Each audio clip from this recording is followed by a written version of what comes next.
고전 시간의 모든 것 서경별곡 설명드리겠습니다. 서경별곡도 교과서에 많이 들어가 있어요. 그래서 선생님 지금 고전 시가 강의를 여러분들한테 쭉 해주려고 하는데 그 중에서 이제 교과서에 들어간 작품들 위주로 많이 해드리려고 합니다. 서경별곡은 2학년 학생들한테 특히나 필요한 작품이죠. 자, 작자 역시 작자 미상이고요. 네. 서경별곡인데 별이 이제 여기서 뭐 이별을 의미하겠지. 그죠? 이별이라는 노래입니다. 서경은 여러분 어딥니까? 요 경자가 들어가면요. 요 경자가 들어가면 서울이란 뜻입니다. 그럼 여러분 서쪽에 있는 서울인 거예요. 수도 얘기하는 거죠. 동쪽에 있는 수도 이제 우리나라 어디에 동경 그러면 어딥니까? 네, 경주죠. 그럼 서쪽에 있는 수도는 어디냐? 평양입니다, 여러분. 근데 선생님 그 고려시대 이 고려가요인데 고려시대 수도는 개성 아닌가요? 맞아요. 근데 고려는 이름을 왜 고려라고 지었어? 고구려의 후손임을 자기들이 표방하는 겁니다. 그래서 고구려가 여러분 평양이 도읍지였잖아요. 그죠? 네. 그러다 보니까 뭐 장수왕 때 이렇게 가지고 도읍 옮겼잖아. 그지? 그래서 이 사람들은 그 평양을 수도로 생각하고 있는 거죠. 수도라고 해도. 그러니까 왜냐면 자기들이 계승한 곳이니까. 그렇게 이해하시면 되겠습니다. 자, 여기 1년이 여러분, 근데, 뭐, 여기 이렇게 보통 해석도 합니다. 여인의 목소리가 있고, 그지? 이별을 인정하지 않는다. 적극적 거부하는 여인의 목소리가 있고, 이연에서 남자의 목소리가 좀 달래는 목소리가 있고, 그 다음에 또 여인의 목소리가 있고, 이렇게 해석하기도 하는데, 그렇게 논리적으로 해석 안 해도 돼요. 그죠? 네, 고려가요라는 게 원래 논리적이지 않은 거니까. 그래서 이 내용이 다 여인의 목소리다 이렇게 해도 되는데, 그런 걸로는 문제를 잘 안 낼 겁니다. 낸다 하더라도 보기에서 암시를 줄 거니까 여러분들이 꼭 이렇게 해가지고 서경별곡은 이연이 다 남자 목소리야 이렇게 외워둘 필요는 없다는 겁니다. 그냥 다 여인의 목소리라고 해도 됩니다. 자, 그러면 시작합니다. 여기는요, 음보가 어떻게 되냐면 여기 보세요.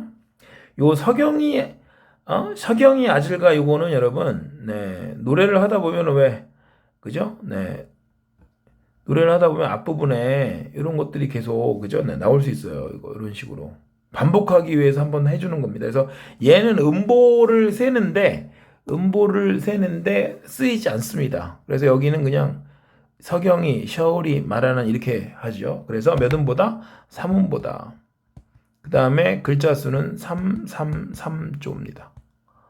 근데 잘 안 내요. 왜냐면 이렇게 엄격하게 구분을 하더라도 이게 보면 꼴이 그렇게 돼 있지 않기 때문에 잘 안 내고 그냥 3음보 정도 낼 수 있습니다. 뭐 333조 이런 것까지 구체적으로 내진 않을 수도 있습니다. 근데 뭐 학교 내신에서는 선생님이 가르치고 낼 수도 있는 거니까 그건 여러분 참고하시기 바랍니다. 어쨌든 3음보에 333이다 이렇게 기억하시면 됩니다. 자, 지금 1년은 무슨 내용이냐면 화자가요 평양이라는 도시를 매우 좋아합니다. 그런데 님이 떠나간대. 그러니까 어떻게 말하는 거야 지금? 나는 모든 걸 버리겠다는 거죠. 그렇죠? 네. 님만 나를 사랑해 주면은 나는 평양이든 뭐든 내가 하던 거 내가 지금은 직장 다니면서 봤던 이 고액의 연봉 이런 거 다 포기하고 오빠를 따라갈 거야. 뭐 이렇게 말하고 있는 그런 내용입니다. 자, 보세요. 서경이 아질과 서경이 서울이 말하는 서경이 서울이지만은 그러면서 여기 후렴구 있습니다. 후렴구는 여러분 신경 안 쓰셔도 돼요. 그냥 역시 저 가시리 때 얘기한 것처럼 흥을 돋우고 그다음에 운율감, 그죠? 그다음에 연과 연을 가른다. 뭐 연과 연이 아니지 또 여기는, 그죠? 그러니까 흥하고 운율감만 기억하시면 됩니다. 자, 서경이 서울이지만은 닷꼰대 아질과 닷꼰대 소정경 고의 말은 이 아질가는 여러분 악기 소리예요. 그죠? 네, 그래서 역시 뜻은 없다 이렇게 생각하시면 됩니다. 그 다음에 닷꼰대 도시를 여러분 깨끗하게 정비했다는 거야. 그러니까 서경이 가뜩이나 좋은데도 불구하고 좋은데 거기다 도시를 깨끗하게 정비를 했기 때문에 그 중에서도 소정경은 뭐냐면 서경의 중심부야. 지금으로 치면 서울 강남이나 옛날로 치면 서울의 명동 이런 데죠. 그런 데를 내가 고의 말에는 내가 매우 좋아한다는 얘기야. 그러니까 난 서경이 너무너무 좋아 지금 여기가. 그런데 여해물은 아질가 여해물은 그러니까 이 여해다라는 게 이별하다는 거거든. 그러니까 이별하기보다는 질삼배를 바리시고 그랬습니다. 요거 되게 중요한 시험입니다. 질삼배. 질삼배는 여러분 길쌈하는 배거든요. 길쌈하는 배인데 이게 여러분 왜 길쌈을 합니까? 생계수단이에요. 이게 직업이에요. 하나. 아까 선생님이 연봉 버리고 간다 그랬는데 질산별 버리고 간다는 건 자기의 생활 터전을 버리고 간다는 거예요. 그래서 질산배는 두 가지가 중요한데 첫 번째는 이게 화자가 여성이라는 걸 나타내 줍니다. 왜냐하면 길쌈은 남자들이 안 했거든요, 예전에. 그래서 화자가 여성이라는 거 중요하고, 그 다음에 두 번째는 이게 생계수단이라는 겁니다. 생계수단. 그래서 자기가 내 생활까지, 생계수단까지도 다 포기하고 따라가겠다는 거야. 그러니까 임과 이별하기보다는 질산배를 버리고서라도, 길산배를 버리고서라도 괴실한 데 아들과, 괴실한 데는 이제 님만 나를 사랑해 주신다면 우러곰 존니노이다. 울면서 따라가겠다. 이렇게 말하고 있어요. 울면서 따라가겠다. 님을 울면서 따라가겠다. 그래서 이게 지금 님과 헤어지지 않겠다는 거죠. 헤어지지 않겠다는 거니까 이별을 인정하지 않는 거고, 다른 말로 이별을 뭐 하는 거예요? 이별을 거부하고 있다 이거죠. 그죠? 네, 이별을 거부하고 있어요. 고려시대 여성과 조선시대 여성을 비교하면 고려시대 여성이 훨씬 더 적극적인 어떤 그죠? 네, 느낌이 있습니다. 원래 그 조선시대 때 우리가 생각하는 그런 참고 굉장히 그죠? 인내하고 순종하고 그런 여성상은 여러분 조선 후기 때 있는 거예요. 조선 후기. 여성이 심하게 차별받은 거는 임진왜란 한 이후입니다. 그 전에는 고려시대도 그렇고 남과 여가 재산 뭐 상속이라든가 이런 것도 평등하게 했었어요. 제사도 딸이 지냈습니다. 아들, 딸이 평등하게 지냈는데 이게 이제 조선시대 임진왜란 뭔가 이렇게 어려운 전쟁이 터지고 막 이렇게 어렵게 살다 보면은 뭔가 이렇게 자꾸 통제가 있게 되거든요. 신분 질서도 엄격해지고 이런 게 있는데 그래서 여성들이 차별을 많이 받게 된 거지 그 전에는 사실은 좀 자유로웠다 이렇게 볼 수 있어요. 그래서 여기 여성이 지금 절대 헤어지지 않겠다고 거부하고 있는 겁니다. 그쵸? 네. 그래서 1년은 그렇게 정리하면 된다. 그리고 중요한 거는 질산배다.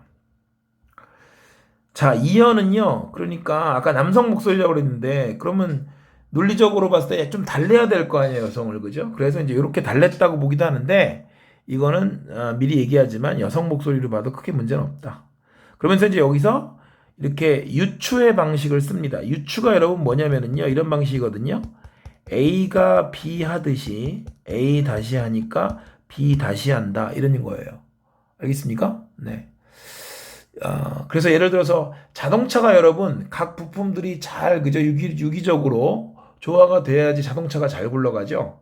마찬가지로 사회의 전 영역도 잘 조화가 돼야 나라가 잘 발전한다. 뭐 이런 식으로 그러니까 자기가 하고 싶은 얘기를 쉬운 걸로 비유해서 설명하는 방식이 유추인데 문학에서는 꼭 쉽고 어렵고를 떠나가지고 얘가 이런 것처럼 얘가 이렇다 이런 방식으로 설명할 때가 많거든요. 이거를 뭐라고 한다? 유추의 방식이라고 한다. 자, 그럼 볼까요? 구슬이 아질과 구슬이 바위에 드신달. 구슬이 바위에 떨어진들. 기니딴 아질과 기니딴 그치리까. 끈이야 끊어지겠습니까? 지문회를 아질과 지문회를 외우곰 여신들. 지문회가 천년이거든요. 천년을 혼자서 살아간들 신이딴 아질과 신이딴 그치리까. 님에 대한 믿음이야 끊어지겠습니까? 여기 무슨 유추가 있을까요? 네. 구슬이 여러분 여기 보세요. 구슬이 이걸로 현대어로 할게. 구슬이 어떻게 잠깐만. 자, 구슬이 어떻게 돼? 구슬이 바위 위에 떨어진 거야. 이게 바로 뭐냐면 임과 헤어진 거예요. 알겠습니까? 그 다음에 끈이 뭡니까? 끈은 끊어지지 않는다. 즉 믿음은 끊어지지 않는다. 이렇게 본 겁니다. 오케이? 네. 그래서 다시 구슬에 해당하는 게 뭐라고? 구슬이 바위 위에 떨어지는 이건 이제 목걸이 같은 건데 구슬이 바위에 떨어지는 게 임과 헤어지는 거다. 요게 요거다. 그 다음에 끈에 해당하는 게 뭐다? 요 끈에 해당하는 게 바로 믿음이다. 그래서 구슬이 바위에 떨어져도 끈이 끊어지지 않는 것처럼 님과 홀로 살아가도 그죠? 천년을 홀로 살아가도 님에 대한 믿음은 끊어지지 않는다. 그러니까 남자가 떠나면서 여성한테 야, 내가 헤어지지만 너에 대한 사랑은 변치 않을 거야. 이렇게 말하고 있다고 해석할 수도 있죠, 물론. 그런데 이걸 그냥 여성 목소리로 해서, 아니, 아까는 또 따라간다고 막 그러다가, 아니, 난 그래도 오빠 보내고 오빠에 대한 믿음은 영원할 거야. 이렇게 왔다 갔다 할 수도 있는 거죠. 뭐, 여자의 마음이라는 게, 그죠? 왔다 갔다 할 수 있는 거니까 그렇게 해석한다고, 뭐, 큰 거, 그죠? 네. 큰, 뭐, 그죠? 문제는 되지 않습니다. 됐죠? 자, 이연도 시험에 곧잘 나오긴 하는데, 근데 이연은 여러분, 요게 정석가라는 작품이 있거든? 정석가의 6년에도 같은 내용이 있어요. 그래서 이제 보통 어떻게 우리가 이걸 해석을 하냐면, 고려가요가 아까도 얘기했지만은 그 작자미상이고 평민가요이기 때문에 뭔가 이렇게 논리적인 그런 건 없거든요. 그래서 이런 내용들이 작품하고 아주 밀접하게 관계가 없으면서도 이 작품에도 삽입되고 저 작품에도 삽입된 거 아니냐, 이제 이렇게 해석하기도 합니다. 그래서 왜 같은 내용이 이 작품에도 있고 저 작품에도 있느냐. 그래서 이게 정석가 6년에도 있기 때문에 사실은 작품성은 좀 떨어진다고 보는데, 근데도 출제자들은 모의고사나 이런 데서 이연을 내기도 합니다. 네, 그러니까 여러분 그렇게 유추 기억하시면 되고요. 근데 서경별곡의 진짜 하이라이트는 3년이에요. 요 부분인데, 요 보세요. 자, 대동강 아질과 대동강 너분디 몰라셔. 그죠? 요거 상황을 간단하게 좀 설명을 드리면, 대동강변이 있어요. 네, 대동강변에 있는데, 요 대동강변에, 이렇게 이제 물이 있고, 여기에 배가 한 척이 이렇게 떠 있겠지. 그죠? 네.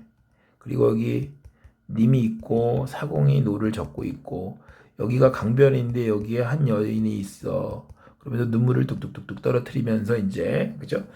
님을 떠나가는 모습을 지켜보고 있는데, 여기서 이제 원망은 누구한테 해야 돼, 원래? 그죠? 님한테 하는 거지. 님한테 하는 건데, 지금 사공한테 욕을 해요, 이 화자가. 이 화자가 사공한테 욕을 한다고. 왜? 저 사공이 배를 젓지 않으면 우리 님이 못 따라간다, 이런 얘기죠. 그래서 이게 이 사공을 갖다가 이제 뭐라 그러냐면, 선택지에서는 이별을 매개하는 대상이라고 그래. 이별을 매개하는 대상. 그죠? 네.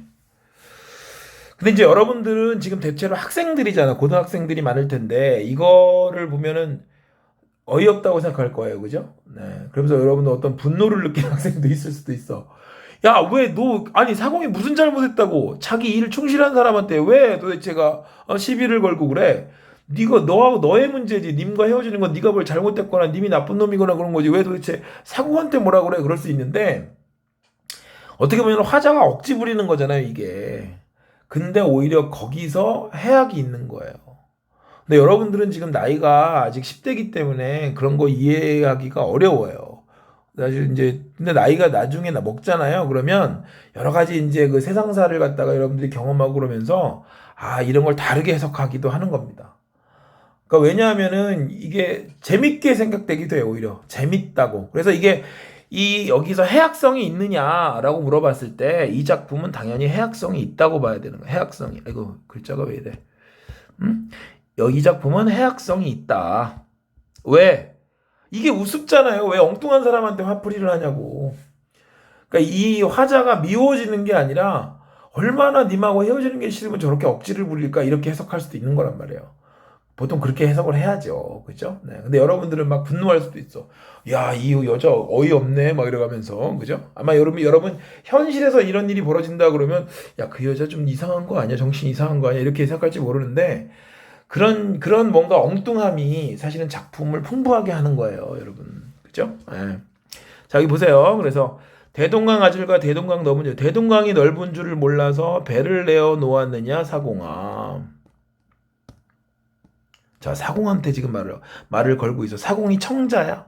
알겠습니까? 이 사람이 지금 청자인데 얘한테 말을 걸고 있어.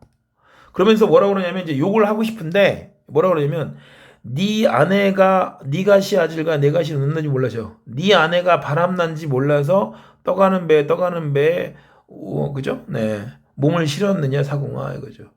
그 무슨 얘기냐면, 이게, 야, 네 아내가 바람난 여잔데 넌 지금 그 아내 단속 안 하고 왜 여기서 지금 하고 있어, 그런 건데, 이거 완전 억지죠. 그죠? 옛날에 모의고사에 이런 선택지가 나왔었다. 뭐 이걸 통해서 음란한 세태를 비판했다 하는데 완전 엉터리죠, 그거는. 여러분, 왜 지가 어떻게 알아, 아내가 바람난 거를. 근데 왜 이런 얘기를 하냐면 여러분 보세요. 우리가 상대방한테 욕을 할 때 대체로 보면은 뭐 어떨 때 더 화가 나요.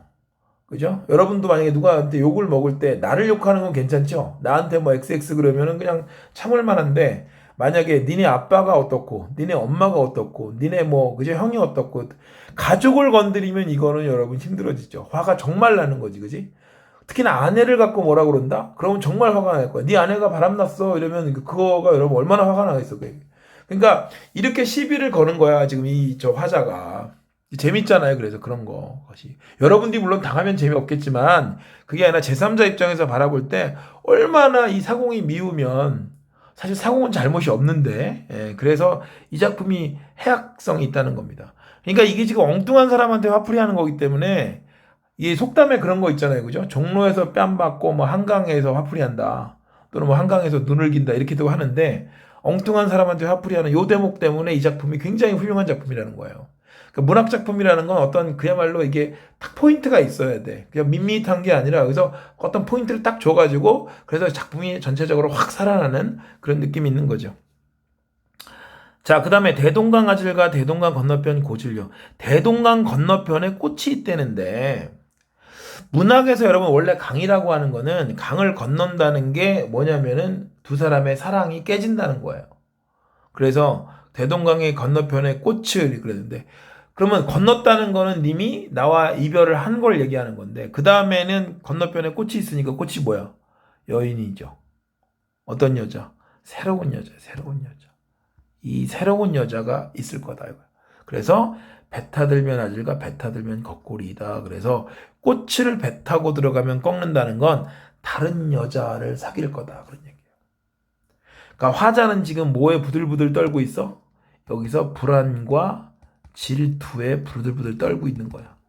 그러니까 누구도 밉고 누구도 미운 거야. 사공도 밉고 님도 밉고 다 미운 거야 지금. 원망에 가득 차 있어. 그래서 이 작품은 뭐 선생님이 볼 때는 그 고려가요 중에서 거의 최고의 작품이 아닌가 이렇게 생각을 합니다. 개인적으로는. 그죠? 네. 이게 굉장히 근대적인 작품이에요. 그죠? 네, 이게 되게 아주 근대적이라는 게 이제 현대적이라는 얘기인데 다른 작품에 비해서 굉장히 어떤 인간의 감정을 굉장히 아무튼 세련되게, 그죠? 네. 직설적으로 얘기하는 것 같지만 되게 세련되게 표현하고 있다. 이렇게 볼 수 있습니다. 그래서 좋은 작품이라고 생각합니다. 자, 이제 포인트 정리합시다. 자, 볼까요? 고려가요다. 그 다음에 감정 표현이 너무 직접적이고 사실적이어서 조선시대에는 남녀상열지사라고 했어. 남녀상열지사는 남녀가 서로 사랑하는 그런 뭐 연애하는 그런 내용이라 그래서 좀 저속하다 그랬어요. 근데 바로 이게 현대성이에요, 여러분. 이 저속한 게. 그죠? 아주 뭐 이렇게 도덕군자인 척하지 않고 이렇게 인간들의 어떤 그 인간의 사람의 감정을 이렇게 사실적으로 표현하는 게 현대적인 겁니다. 자, 시적 화자는 어떤 상황이야? 사랑하는 님이 화자를 버리고 떠나가려고 하는 상황에 놓여 있는 거죠. 자, 후렴구가 있습니다. 후렴구는 의미가 없고 흥을 돋우고 휴지를 나타내 쉰다 이거죠. 앞에 노랫말과 뒤에 노랫말을 이어주는 기능을 한다. 좋습니다. 그 다음에 전 3년의 분연체, 연이 나뉘어져 있다는 거죠. 그 다음에 서민계층이 주로 즐겼습니다. 입에서 입으로 구전된 거죠. 그 다음에 삼음보의 반복으로 리듬감을 느끼게 한다. 삼음보 기억하고 구비전승되다가 훈민정음 창제 이후 정착됐다. 자, 내용을 보면 1년에서 화자는 서경을 매우 좋아하죠. 평양을 좋아하지만 님과 이별하기보다는 서경을 버리더라도 님과 함께하겠다 이렇게 말하고 있고요. 질산배는 화자가 여성이고요. 생계수단인 거 중요한 겁니다. 이거 되게 여성을 알 수 있게 해주고 생계수단이다. 즉 모든 걸 버리겠다 그런 얘기입니다. 자, 화자는 님만 사랑해준다면 모든 것을 버리고서라도 님을 따르겠다는 적극적인 태도가 있다. 태도가 적극적이다. 중요한 거고요. 그 다음에 이연에서는 뭐가 있어? 네. 임에 대한 자신의 마음을 끈에 비유해서 끊어지지 않는 끈처럼 자신의 마음도 변하지 않는다 이거죠. 그래서 이거는 남성의 목소리라고 볼 수도 있고 여성의 목소리 볼 수도 있다. 자, 사공은 이별을 매개하는 대상이다. 자, 그 다음에 3년에서 화자는 사공의 아내가 음탕하다고 억지를 부리면서 사공에게 님을 잡지 못하는 화풀이를 하고 있는 거죠. 거기에 어울린 속담은 종로에서 뺨 맞고 한강에서 눈을 긴다. 그 다음에 대동강 건너편에 있는 꽃은요, 이별 후에 님이 만날 새로운 여인을 의미하고 화자는 불안과 질투에 부들부들 떨고 있습니다. 그 다음에 19번 보면 자신을 버리고 떠난 님에 대한 원망의 심정을 아무런 연관 없는 사공에게 전가함으로써 읽는 이에 웃음을 유발시킨다. 골개미가 바로 여러분 뭐냐면 해학에서 나오는 미적 요소겠죠. 그죠? 미의식이거든요. 그래서 여기 뭐가 있다? 해학성이 있다. 해학성이 뭐야? 골개미. 거기서 해학성에서 그죠? 느껴지는 미적 요소, 미의식이 바로 골개미다. 자, 이연에서는 뭐야? 유추의 방식이 쓰였다. 유추가 뭔지 알겠죠? 네. 자, 여기 이해와 감상도 읽어보시고요. 그쵸? 네. 선생님이 그 강의 교재에 그래서 올려놓은 그 거를 보시면 이거랑 요거예요. 바로 똑같은 거니까 공부하시면 되겠습니다. 여러분, 성경 별거 이해되셨죠? 자, 그럼 마치겠습니다.